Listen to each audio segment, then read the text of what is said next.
y'all, it's Leslie Ann from Life in 5th grade, and I have had a lot of questions about my meeting board, the 4-day resource that I have in my Teachers Pay Teachers store, and I thought that I would just film a quick little video and show you guys how to use the board in your classroom. I have created a little mock board. I have created a little fake lesson just to give you guys an idea of what the board would look like in your classroom in action. I'm going to break down the board and show you each part and how you can implement it into your teaching.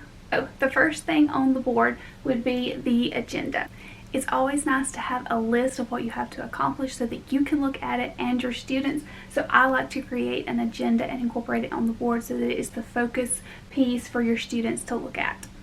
When I had this board in mind and I went to design it, I wanted you to have a space where you could have a running list of what you had to accomplish that day and something that the students could look at and see what was coming up next. Sort of like when you go to a workshop or an event and you are given an agenda. I always look at an agenda when I'm at some sort of event like that so that I can see what's coming up next. And I knew that that would help you guys stay on track and the students. So moving on to the next part, we have the objective. In order to have a successful lesson, you have to have an objective. This allows students to know what is expected of them and what they're going to do that day. It's also great if you want to incorporate an exit slip. You can always connect it back to your objective. I designed this board. I wanted a space for the objective and also the standard that it related to so that you could clearly see the connection to both, and when people walk into your classroom, they can see the connection to both and your students can see the connection to both.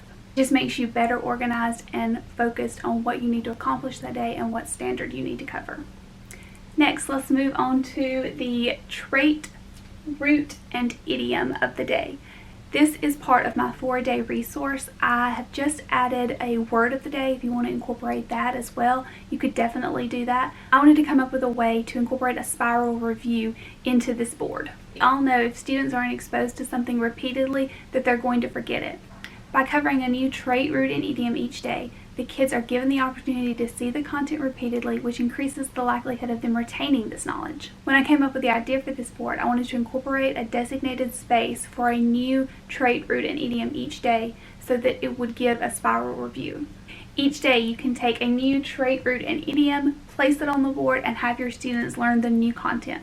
At the end of each week, you can have the students compile all of the new traits, roots, and idioms into a journal. You can choose to test on the new content every week or every other week or do it in units, however fits your classroom the best.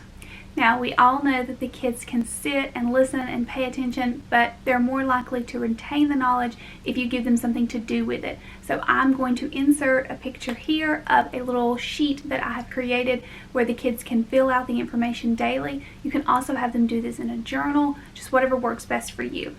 I thought if the students had something that they were responsible for doing each meeting, that it would hold them accountable for their learning.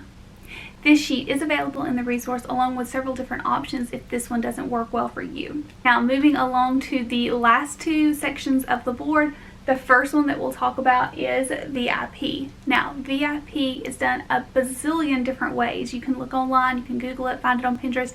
Everybody has their own take on VIP. I found the idea from Rachel Lamb, the Tattooed Teacher blog. I will leave her link down below. I love the idea of VIP. I think it's a great way to reward students for good behavior or for trying especially hard, just whatever criteria you want. I think VIP is a great way to highlight these students' accomplishments and make them feel special. I also think that it gives them something to strive for and work towards. I wanted a space on the board to incorporate this because this is a board that students are going to look at every single day, and I thought it would be something neat for the students who are chosen VIP or for the students who are aspiring to become VIP. I thought it would be neat to have a space on the board for these special kids and something for the kids to work toward. So I wanted to incorporate that on this board. So I do have a section for VIP. Again, you can do it however you want to. I simply wrote 1, 2, and 3 with Pam, Jim, and Dwight just to give you an idea of how to do VIP, but again, Google it, search it on Pinterest. There are a million different ways and you can find what works best for your classroom.